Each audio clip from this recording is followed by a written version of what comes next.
Okay.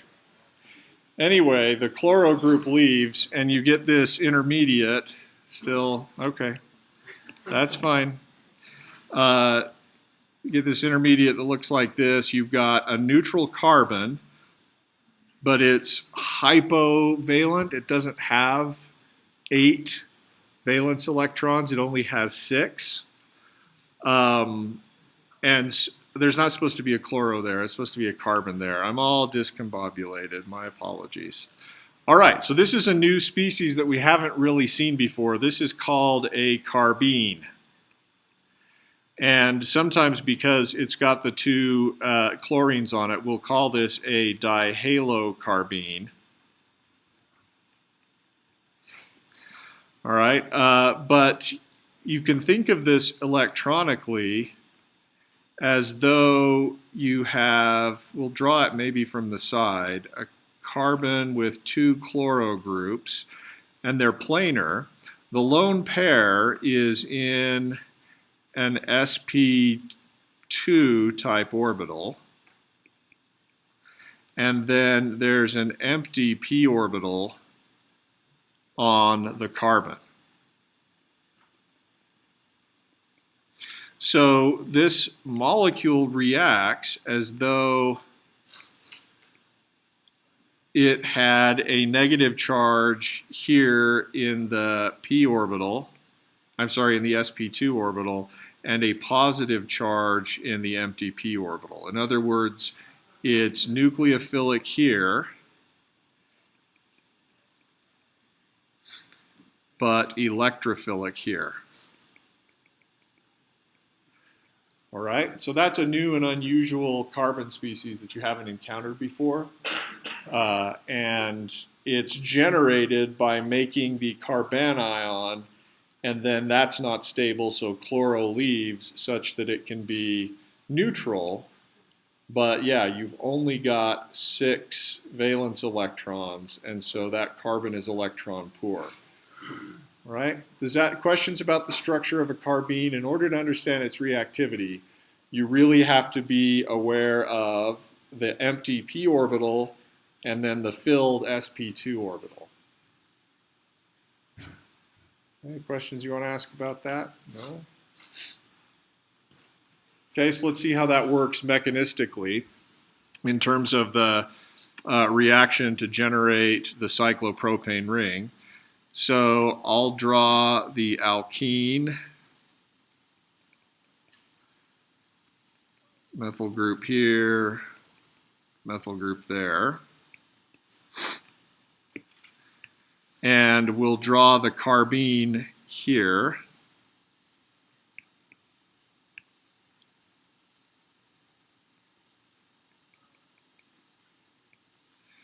And let's draw the empty p orbital there. Color here just means sign of the wave function. And then we'll draw the sp2 orbital here with lone pair in it. All right. So what can happen here is that in the same concerted step, lone pair electrons in the sp2 orbital on the carbene attack the pi star, one of the carbons of the olefin, and then the electrons in the carbon-carbon pi bond attack that empty p orbital. So you make 2 new bonds. One of the bonds comes from the 2 electrons on the carbene. The other bond comes from the pi bond of the olefin. And that then gives you your new structure. Right? Yes? Olefin, thank you. We will use the term olefin and alkene interchangeably. The term olefin, I think, is preferred in the oil and gas industry. I don't know if you've heard of paraffin wax or paraffin film. So they talk about paraffins and olefins, and it has to do with melting points and stuff. But that's a term that's sort of stuck, in part because sometimes it's irritating to say alkene. I don't know. It sounds kind of nasally, so I prefer olefin. All right. Yes? What prevents two carbines from reacting with each other? In fact, they could. I suppose you could take two of them, react together, and get something like this. Because I think you've got enough electrons to do that. I don't know, though I think it's sort of the reactivity is sort of on a case-by-case basis because though the dihalocarbines work pretty well for this reaction, you can make the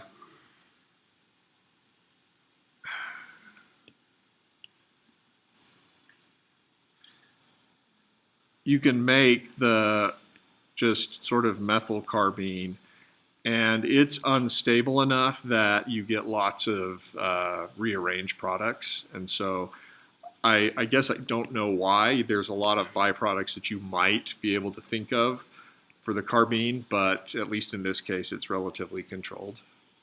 I don't know. Others?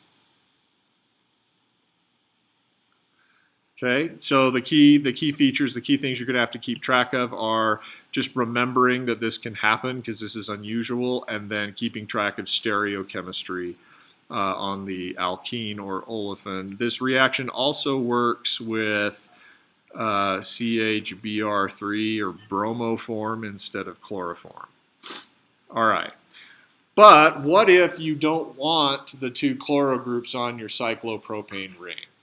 What if you just wanted there to be two protons? Well, I just said just a second ago that you can make this carbene, but it's kind of too unstable to use in a useful way.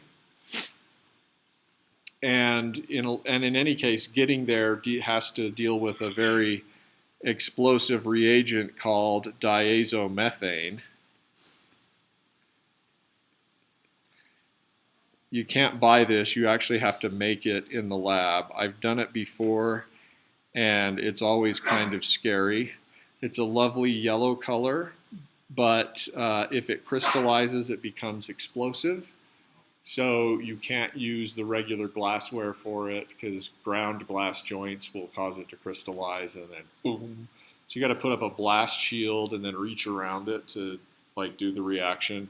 But you can imagine that this thing really, really, really wants to have nitrogen leave to give you the carbene, and that's the chemistry that you'd want it to do. But it's sort of too unstable to be useful for cyclopropanation reactions. So we're going to talk about a new reaction. I'm just going to write the name because your text does. I don't care that you know the name. This is called the Simmons-Smith cyclopropanation. And again, if you want to impress organic chemists, you sort of name drop reactions, and then they think you're smart. And I never really learned a lot of name reactions, so I've always felt a little bit less than all the other kids that knew the name reactions. So that's why I'm teaching you. So this reaction involves the starting material is a little bit different than for the dihalocarbene. We're going to use diiodomethane, or CH2I2. And then we're going to use a reagent that we're going to have zinc and copper mixed together. This is how they write it. Sometimes people call this a zinc-copper couple. I don't know if they've actually alloyed them together and we're dealing with bronze here, or whether it's just you mix some copper and copper dust and zinc dust and off you go. But when you see zinc and plus copper, that's the reagent for this reaction. I'm not going to put you in a dumb situation where you have A, zinc, B, copper, C, zinc plus copper, D, none of above, E, all of above. And that gets weird because none of above is above all of above. So not going to do that. Okay. All right, so you take the diiodomethane and an alkene, All right, and the reaction allows you to form just the regular three-membered ring, again with stereochemistry preserved.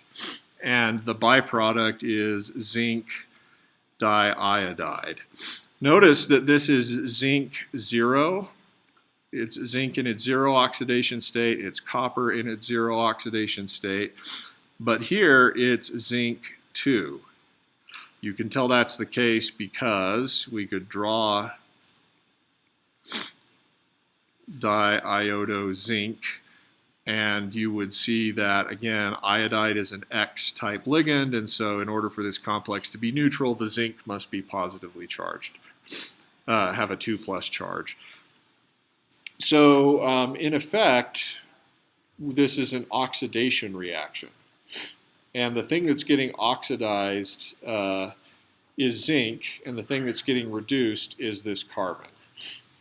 All right, so let me show you how this works. The first step is basically an oxidative addition step. And we've seen these kinds of steps before in the Suzuki reaction and in the Heck reaction. So oxidative addition is going to look like this. We're going to have electrons from the zinc attack the iodide, and then electrons from that carbon iodide bond attack the zinc. Actually, it might make more sense, and I don't think you can tell the difference, for the zinc to attack the carbon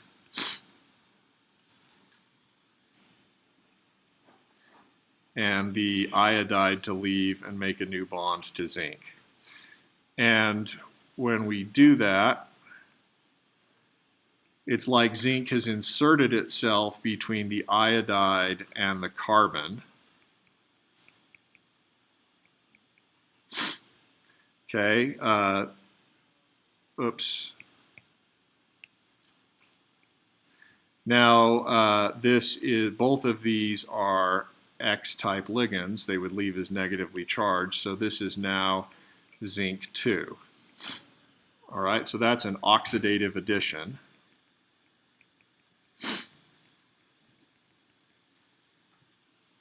And you can think, even though this doesn't look like a carbene, it functions kind of like one. This spot on the molecule is nucleophilic. That should make sense because a carbon bonded to a metal is an X-type ligand. The carbon owns those electrons. So this is not so different from a Grignard reagent or an organolithium reagent, right? So it's nucleophilic there, but it also has a good leaving group here.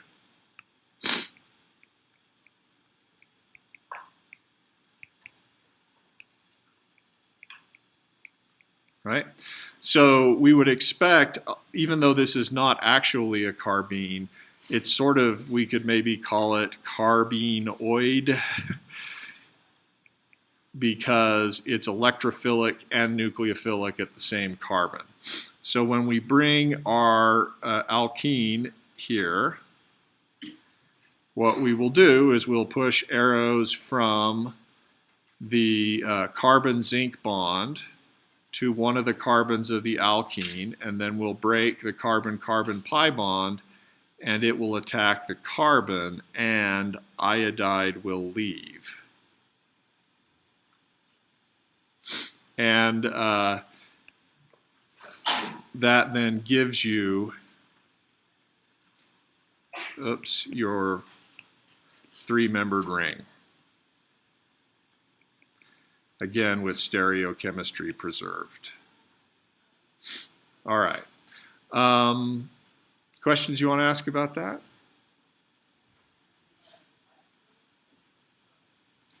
So, I mean, fortunately, unlike with epoxides, there's not a lot we're going to do with the cyclopropane ring once we make it.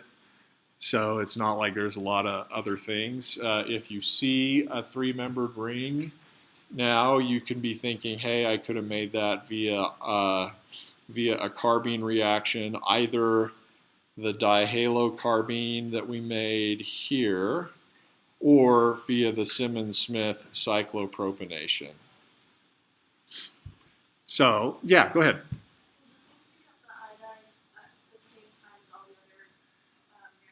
Yes, it does, and I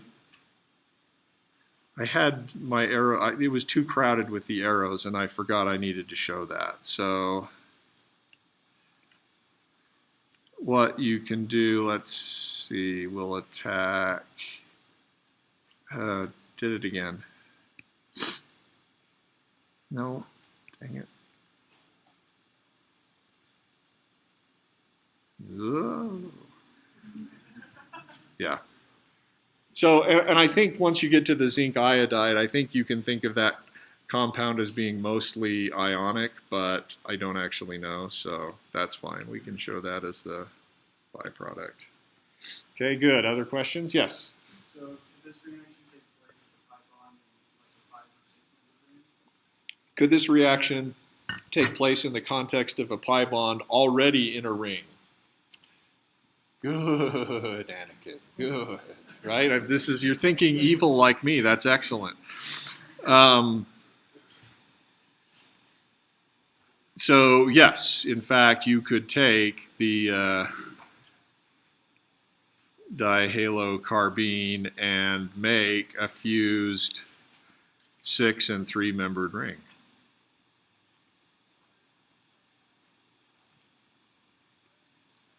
I'm so proud. Right? That's horrible. Yes, you could do that. Others? Yeah.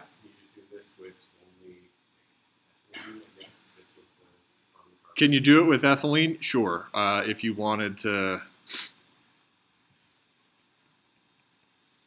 just make the isolated 3-membered ring, I think that would work just fine. Okay, good. Other hands? Yeah.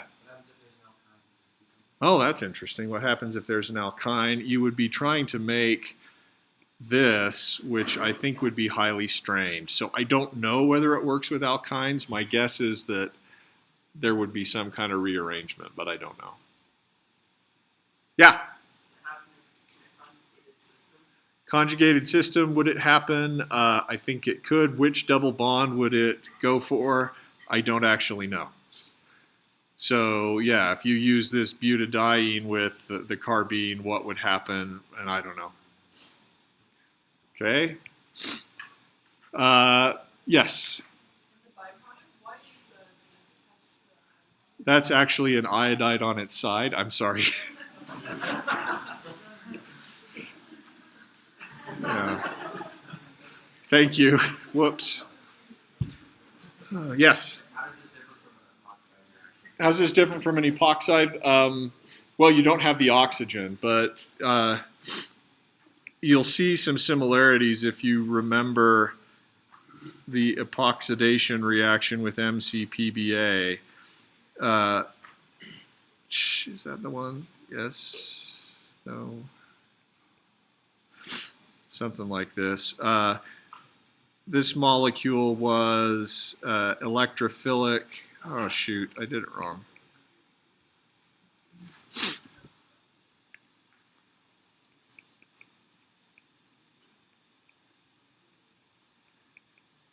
So for the epoxidation reaction, it's quite similar in the sense that you have an atom that's, the oxygen is nucleophilic because of its lone pairs, but all of this is a leaving group.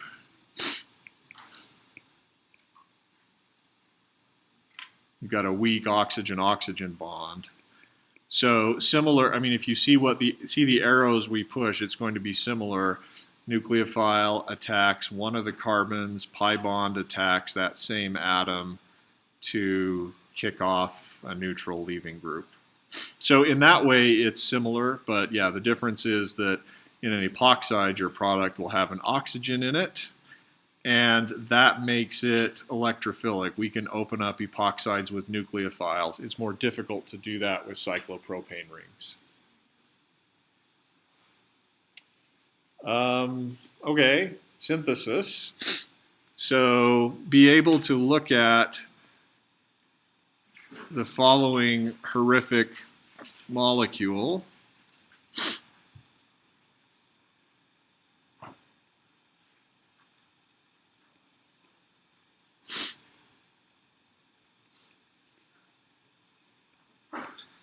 All right. And think backwards to what the starting materials must have been.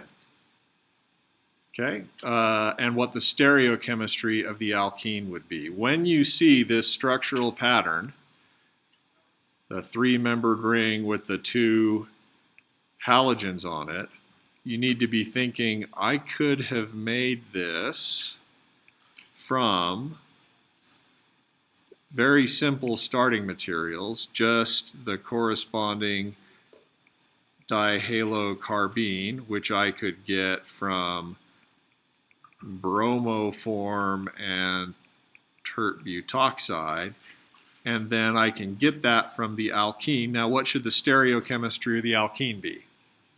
Got to be trans. Look at the relationship between the groups on the alkene. That has to be preserved.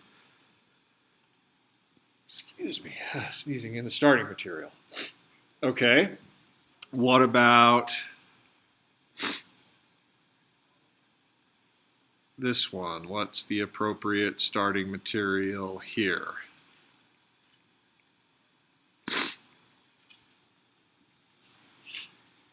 When you see the structural pattern of a three-membered ring but no halides, the alkene part is easy. It's got to be cis, right? How about, where do we get the CH2 from?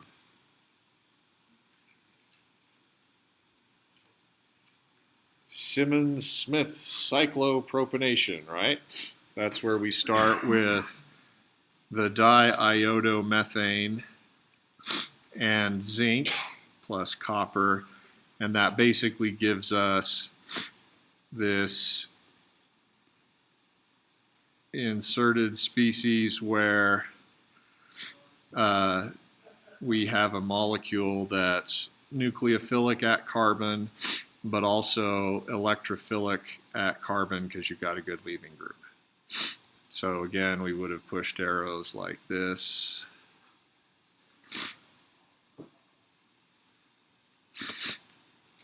Okay, so that's worth a little bit of practice, especially if you see a three-membered ring and it makes you feel sick inside, then that's worth a little bit of practice. Okay, so that was the penultimate reaction on the penultimate day of class. We're now moving on to the last one. This one's kind of a doozy, but it's kind of awesome. Because the reaction we're going to talk about now is very specific. It works only with certain starting materials, and you can do it in the presence of lots of other functional groups. And you can use it to make, yes, rings of various sizes. And the reaction is called Olefin Metathesis. And this is a reaction that was developed by a couple of labs. Professor Grubbs at Caltech was one of the Nobel laureates for this reaction. And it basically takes two alkenes or olefins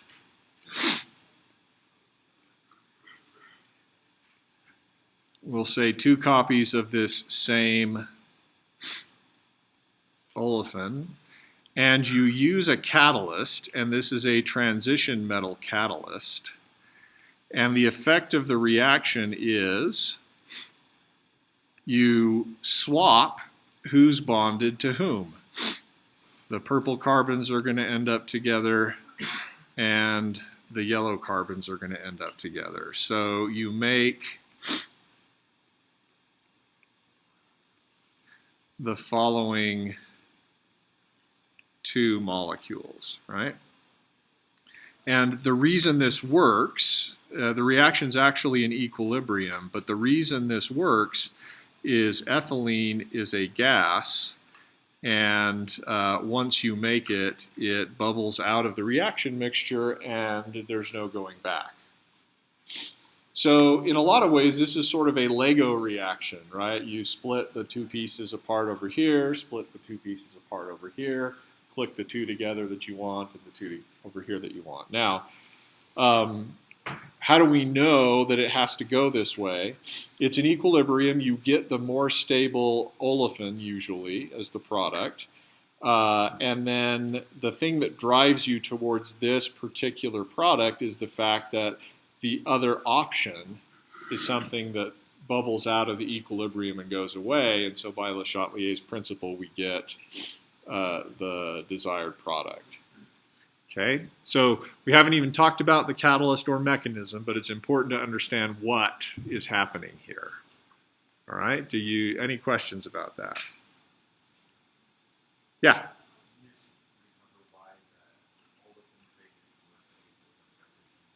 Why the which one?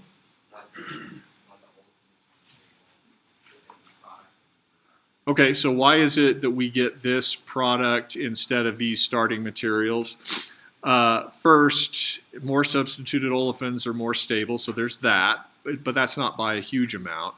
The other thing is that the other partner that you form by clicking these two purple groups together is ethylene, right? These are both terminal olefins, and so the CH2s on both of those terminal olefins end up bonded together, and that bubbles out of the reaction mixture, and that will pull you towards the product where the other two groups are bonded together so that you can make this so that it can bubble off. All right. Other questions? So you can do this reaction in an intramolecular sense. You can use it to do ring formation. So if we make, let's see, start with this molecule that has two terminal olefins on it. You take the two internal carbons in those olefins and you're going to click them together via a double bond. And then you're going to take the two terminal outside groups and make ethylene.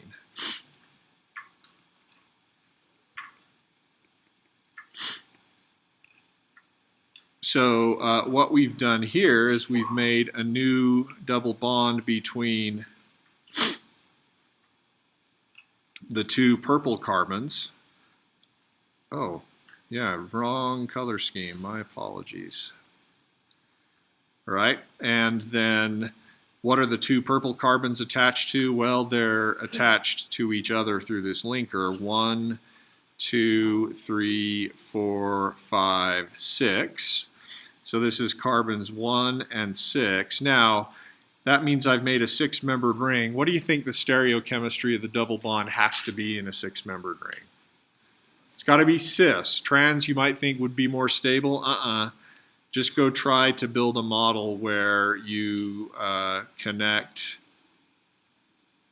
these two together like that. You can't. No trans double bonds in 6-membered rings. And so you end up making the cis isomer. You make that that 6-membered ring. Now, surprise, this is actually a reaction we've done in my lab. We've used it to do peptide and protein chemistry. The idea that was developed about in Professor Grubbs' lab and then by a professor at Harvard named Verdine, was that alpha helical peptides, well, it's hard to get short peptides to form alpha helices. Usually they need to be in the context of a protein or be quite long. Nevertheless, there are some alpha helical peptides that would be potentially useful as drugs if they could stay in their alpha helical conformation. And so the idea was, what if we take some we alter the side chain of some group on, alter one of the side chains, make a synthetic amino acid that has a terminal olefin, and we do that on the same side of the helix for these, for both of these side chains, and then we say, okay, let's do metathesis with this mysterious catalyst. The terminal carbons will get bonded together as ethylene. The internal carbons will get bonded together. And suddenly, you now have a helix. And I'm going to get the number of carbons wrong. 1, 2, 3, 4, 5.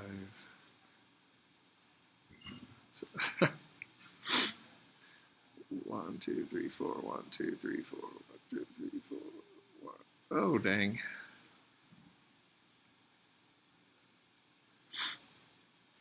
That didn't work out as well as I hoped.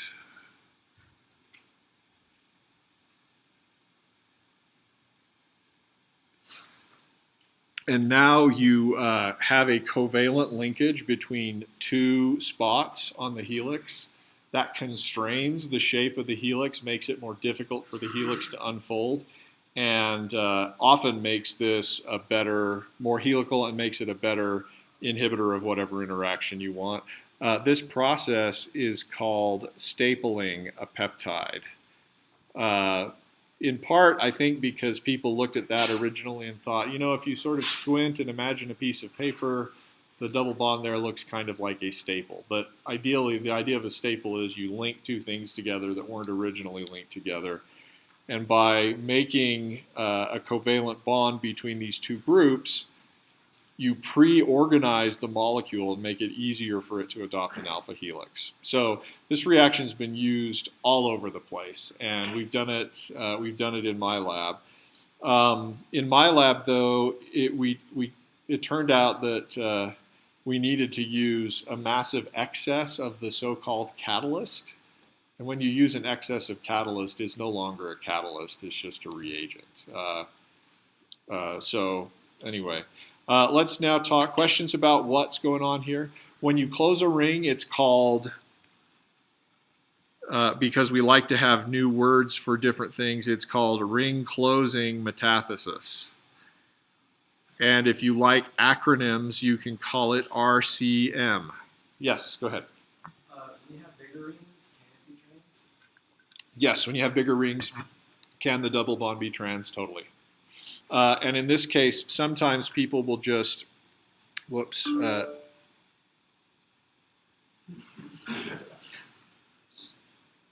sometimes people will just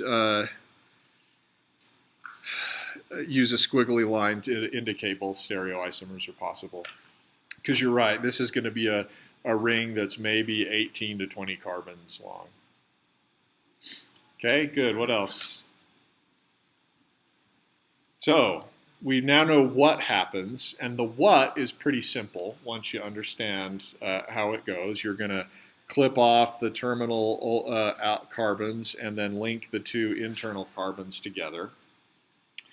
The catalytic cycle and the structure of the catalyst is a little bit more difficult. So let me show you the structure of the catalyst.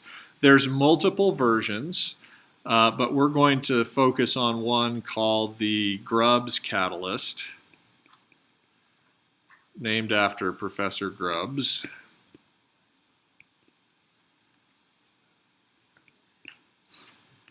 All right.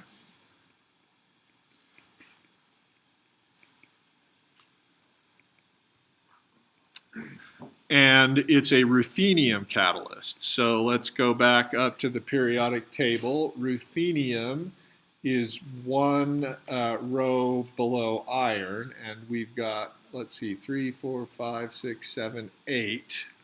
8 valence electrons usually come with ruthenium. The ruthenium has 2 chlorine ligands, 2 phosphine ligands, and then an unusual ligand that we haven't encountered before. I'm going to use an abbreviation for what's on the phosphine. CY stands for cyclohexyl, because I didn't want to have to draw this. But now I've drawn it anyway, so what was the point of abbreviating? Okay, so, and then the other ligand is here in the same plane as the other chloro groups. And this is a weird ligand called an alkylidine.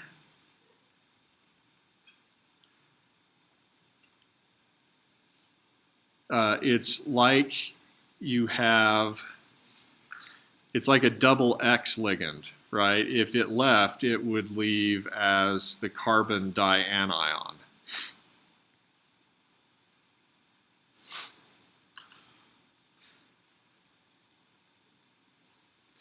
So it's forming a carbon ruthenium double bond.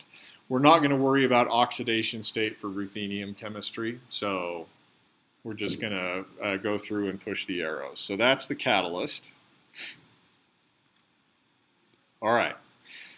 So how does metathesis work?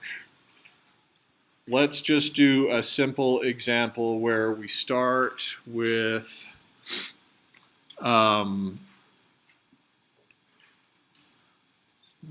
some monosubstituted olefin. Doesn't have to be that way, but we'll start there. Okay.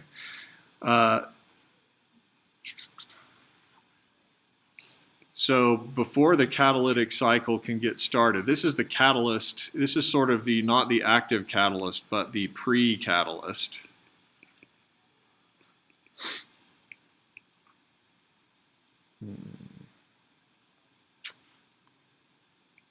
I want to draw that olefin a little bit differently. Okay.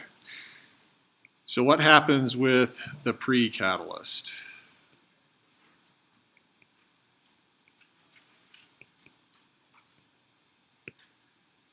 The olefin approaches the ruthenium.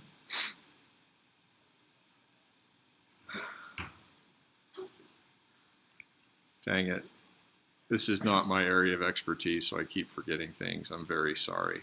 So first, one of the ligands has to dissociate, and that's because if we counted the number of electrons that are around this complex, there's not room for anything else. So one of the phosphine ligands falls off or dissociates, just an equilibrium process.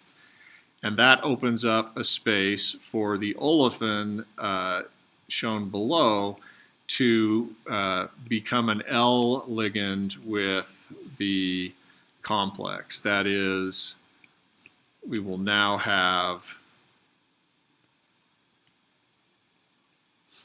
the pi electrons from the olefin interacting with the metal. Okay.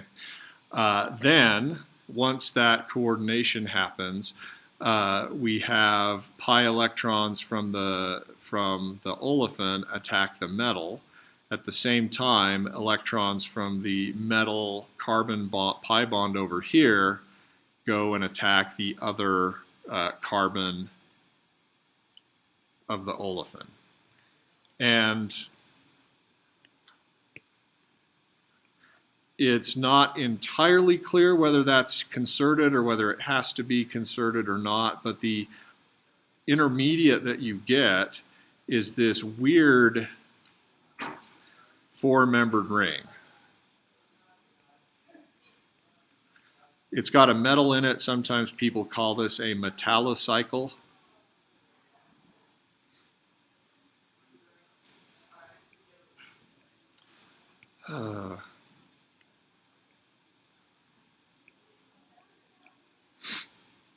Okay, and then sometimes people call this a 2+2 reaction, because you're adding 2 atoms to 2 atoms to get a 4-membered ring.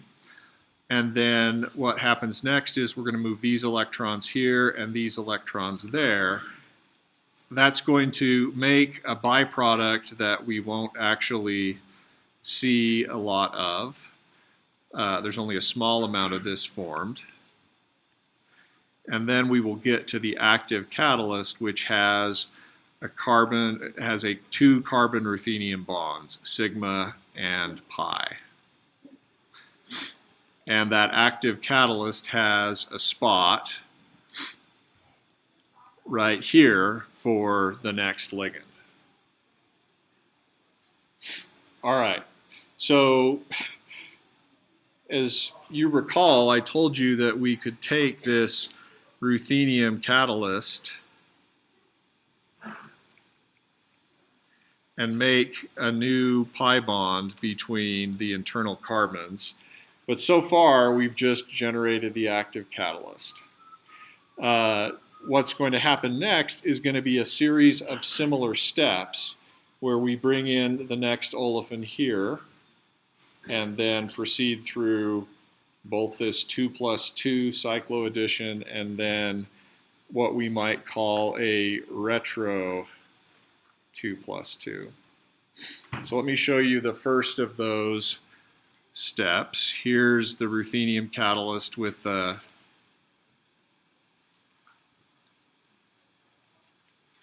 methylene group attached to it.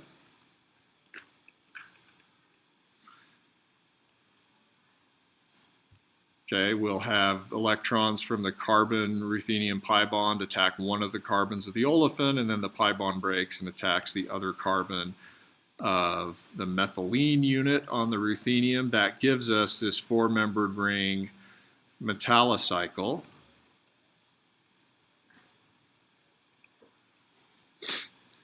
And then you'll see that if we push arrows this way, we're going to make now the internal carbon of our olefin bonded to the ruthenium, and then we just made ethylene, which is one of our byproducts.